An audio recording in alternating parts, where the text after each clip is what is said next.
Draw very lightly as you're going to rub out the guiding lines later.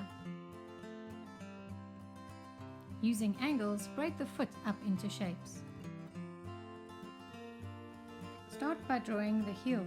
Look at the angle of the heel. See how it doesn't go too far out or too far in. It also doesn't go below the line or above the line. You are now going to draw the arch of the foot. Use guiding lines or dots to help you. Look at the angle of the arch.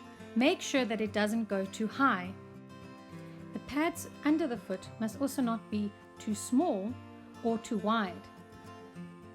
Don't forget the gap behind the toes. You are now going to mark off your ankle. This line will move later. Take note that the ankle is not above the line or below the line. You also do not draw a circle for the ankle. You create the ankle by using shadows later. If needed, adjust the angle line above the foot. As you can see, mine was too wide. The big toe would be too big if I had to add it onto that area. Now that I adjusted the angle of the foot, I can see that my leg is too wide, so I'm going to change that too, as well as move the ankle.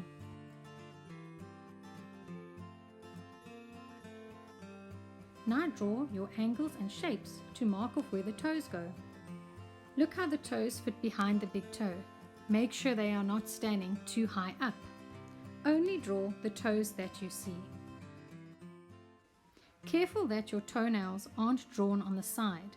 Make sure that they don't go too far back on the toe or are too small. And remember, only draw what you see. You're now going to start adding shadows, and remember, change anything that looks odd to you.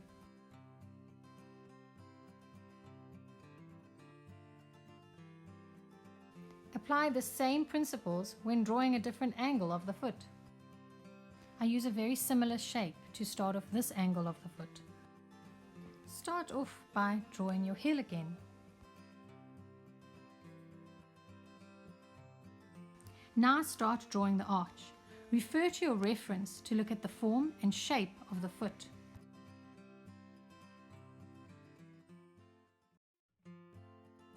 Reshape the top of the foot. Use guiding lines to mark off the highest point of the curve of the foot. When marking off where the toes go, try use a shape that helps you. Keep it simple. It doesn't have to look like mine. Remember, all your toes should fit neatly behind the big toe.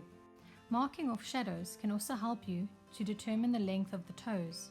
Look carefully when drawing the shape of the nails. Don't forget what I told you in the previous drawing. At this point, you can adjust the shape or anything that looks funny.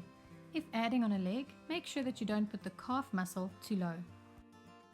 If you wanted to draw a shoe, it's actually good to start with an internal structure of the foot and then draw the shoe around it. Make sure your heel is straight, and also make sure that the front of the shoe and the heel line up.